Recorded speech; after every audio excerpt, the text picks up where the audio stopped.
Hi, my name is Mooney Ha, a career development consultant here at Griffith University.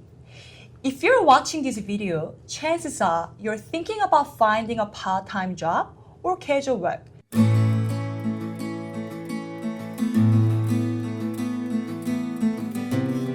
Maybe for income reason, or you just want to get some experiences, or both. And if you're not quite sure where to even start, this short video is designed to be a just-in-time resource, meaning that you can come back to it whenever you really need it. Griffith University acknowledges the people who are the traditional custodians of the land. We pay our respect to the elders, past and present, and extend that respect to all Aboriginal and Torres Strait Islander peoples. So over the next 20 minutes, I'm going to walk you through how students find part-time or casual jobs here in Australia, and what employers are really looking for, and how to approach your job search with confidence, no matter what you're studying and what stage you are at. So let's get started. For many students, part-time or casual work starts as a financial decision, and that's completely fine and valid. But what's often underestimated is how valuable this work is for your long-term employability opportunity. It also helps you expand your network, make new friends, and gain some local references. Most importantly though, building on evidence of essential skills, in other words, we often say transferable skills such as communication, teamwork, time management, or leaderships, which then can contribute to boost your overall employability.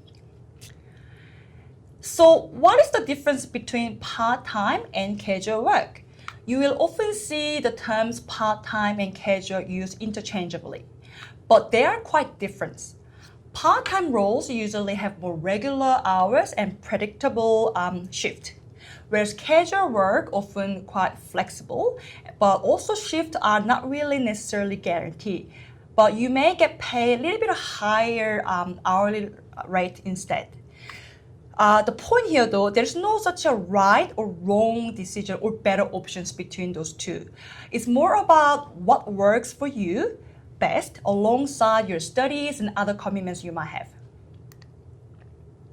So why part-time casual works matter? So where Griffith students can find jobs?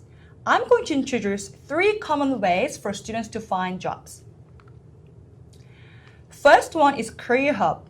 When it comes to actually starting your job search, Career Hub is a really good starting point. Griffith University's dedicated careers platform created specifically for our students here at Griffith University.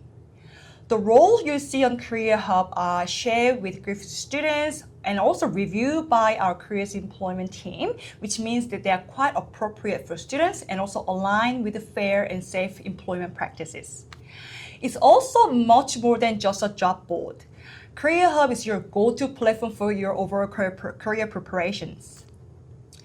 It's also much more than just a job board. Career Hub is your go-to platform for your overall career preparations. You will find resume or cover letter guide, support, job search tips, advice, employment events, and all different career-related workshops. You will be able to find a different opportunity to build your experience alongside your study. And so I really encourage you to explore this platform early, even before you feel like you're ready to apply for opportunities. You can access Career Hub on your computer or just as easily on your mobile phone through Griffith University app. So in addition to Career Hub platform, which I just mentioned earlier, many students also use some external job websites as part of their job search activities. Platforms like Seek, Indeed, LinkedIn are quite commonly used across Australia and can give you a broader view of what roles are available in the market. And one of the benefits of these sites available is actually scale. So you will see a wide range of opportunities across different industry and locations, and also level of your experiences. To use this platform effectively though, I really recommend being more targeted rather than applying everywhere. What I mean by saying, such as using filters or saved searches, or you can set up your own job alert based on your area of interest. And make sure you take time to read job descriptions carefully so you do understand what employers are actually looking for. The other platform that I recommend is you might also be interested in freelancing or short-term project work opportunities, especially if you are looking for more flexibility or just want to use a specific skills you might already have. In this slide, you will see examples of freelancing platform where students often find some short-term or project-based opportunities. And with this platform, make sure you take time to read the details carefully, understand the payment arrangement, also choose opportunity that fit your capacity and goals. And here is something that surprised a lot of students. Did you know that not all jobs are necessarily advertised in online websites? And this is especially true for part-time and casual jobs. Many employers don't always post jobs online. Instead, they often hire when they meet someone who shows initiative or communicates really well or feels like a really good fit for the team. This could be someone who even walks into the right timing to their office to introduce themselves professionally or reach out with short, polite messages on LinkedIn platform, things like that. This is what we often call the hidden job market.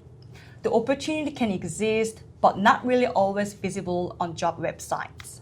So if you've been applying online, not really hearing back anything, it doesn't mean that you are doing something wrong necessarily. It may simply mean the opportunity hasn't been really advertised.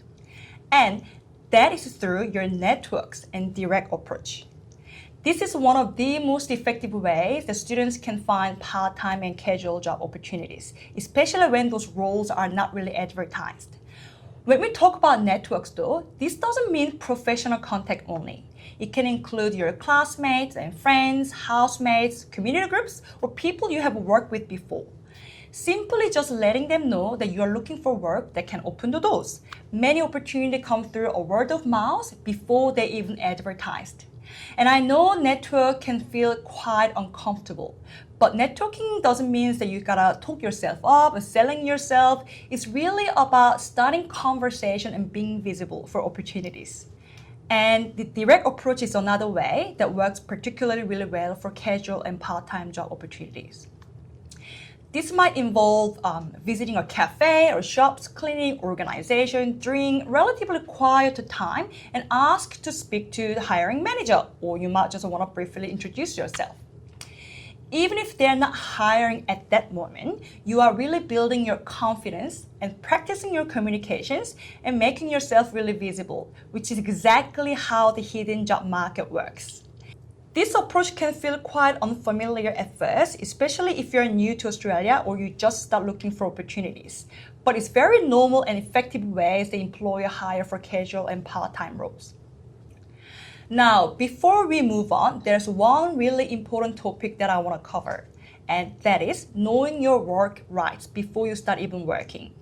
No matter what type of job you're looking for, regardless of your background or visa status, everyone in Australia has the right to fair pay and safe working conditions. This means that the minimum wage applies to everybody, including students and casual workers. If you are an international student, it's also important to understand your work hour limits during your study period so that you can stay within your visa conditions. Knowing your rights isn't something about being difficult to yourself. It's really about protecting yourself and feeling confidence in the workplace. If something doesn't feel right for you, or you're really unsure about your pay hours, conditions, you don't have to deal with this on your own. Support is available through Fair Work Ombudsman, and you can also book confidential one-on-one appointment with Griffiths Careers team.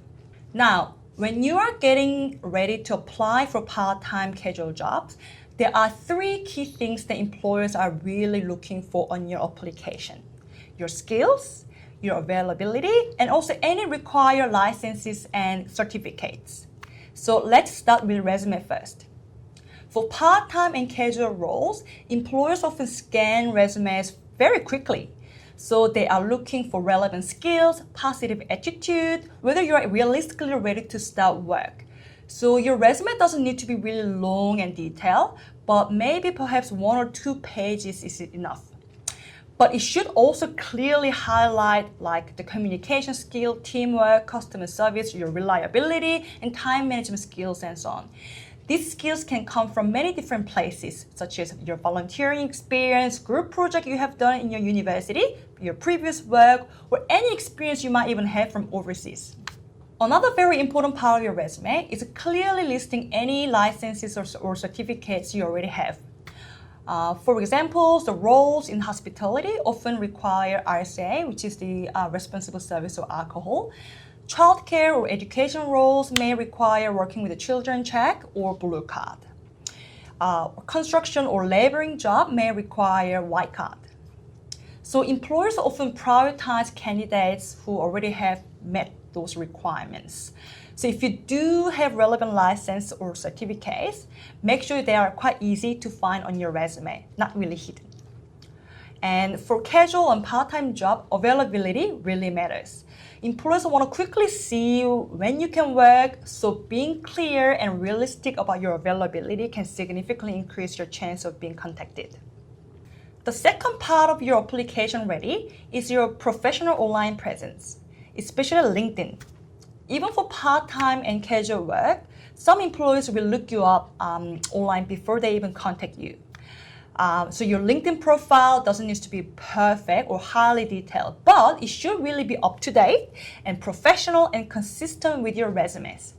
Think of it as a digital footprint of your applications. So it really reinforces who you are, what you've been studying, and what skills you can bring to the table. If you're really unsure whether your resume or LinkedIn profile is really ready, Griffiths Career has some resume guides and example template, and you can even make one-on-one appointments to help you prepare. One of the most common concerns students share with us is, I don't have any experience yet, so how can I go about applying for opportunities? If that is how you're feeling, I want to reassure you that is completely okay. Experience doesn't only mean pay work. Employer value a variety of experiences, things like volunteering experience, your campus roles, short-term or casual job you might have, or group projects at your university, and even caring or community responsibility all help you develop practical skills, like how you work with other people, communicate, solve problems, and take responsibility. Experience doesn't only mean pay work, because employers really value a variety of experiences, things like volunteering opportunities, campus roles, short-term or casual job you already have, group projects at university, even caring or community responsibility all help you develop practical skills, like how you work with other people, communicate with other people, solve problems, and take responsibility. What matters most isn't where your experience come from. It is more about what you learn from it and how you explain it. Your first role doesn't need to be your dream job. Think of it as a stepping stone, a way to gain local experience, understand workplace expectations, and prepare for your future opportunities. So, if you're not really sure where to start, Griffiths Careers team can help you explore different ways to build those experiences, including volunteering opportunity and campus roles, and show you how to present this experience on your resume as well. So as we wrap up, I want to bring everything together and focus on what you can do next. First, your first step is to explore Career Hub on a regular basis. It's not just a place to apply for jobs, it's really where you will find useful career resources, events, opportunity designed specifically for you. Number 2, make sure your application ready, updating your resume, listing relevant licenses, certificates, and checking that your LinkedIn profiles actually reflects who you are and what you've been studying. Number 3, take action. Apply for roles, talk to people, ask questions, and follow up where appropriate. Confidence built through doing, not just waiting for the perfect moment. Number 4, most importantly, remember, you don't have to do this on your own. Griffiths Careers team can offer one-on-one free careers appointment and online resources, a range of different career workshops and employee events to support you at every stage, whether you're just starting looking for opportunity or have been applying for jobs for a while. So take one step today and we look forward to supporting you along the way. That's it from me. So make sure you explore a range of different services and resources that Griffiths Careers team offer for you. Here's a link to the careers and employability services available at Griffith, including career resources, programs in industry engagement, webinars and workshops, jobs and recruitment, and career appointments. Please get in touch with us if you think this could be helpful to you. Here is some further information on our services, including lots of resources to support you with career planning and exploration, including careers fairs, the industry mentoring program, self-help career ideas, and also how to book a career appointment. Please get in touch if you'd like to book a career appointment. We'd love to see you. Career development consultants are available for career appointments, which can be via Teams, in person, or on the phone. So it doesn't matter where you are, we can certainly meet with you. Our team is available to do so. We can help you if you're uncertain about where your degree can take you. We can help with your job search, application support, and preparing for job interviews, as well as finding paid work while you're studying, and graduate employment, amongst many other services. There's so many things that we can help you with here at Griffith Careers and Employability. Please get in touch with us and we'd love to assist you. Make sure you follow our social media channels to stay up to date with jobs postings and other fantastic opportunities. If you'd like to discuss your career plan, please contact us by phone or email. We have offices at both the Nathan and the Gold Coast campuses. We really look forward to seeing you soon.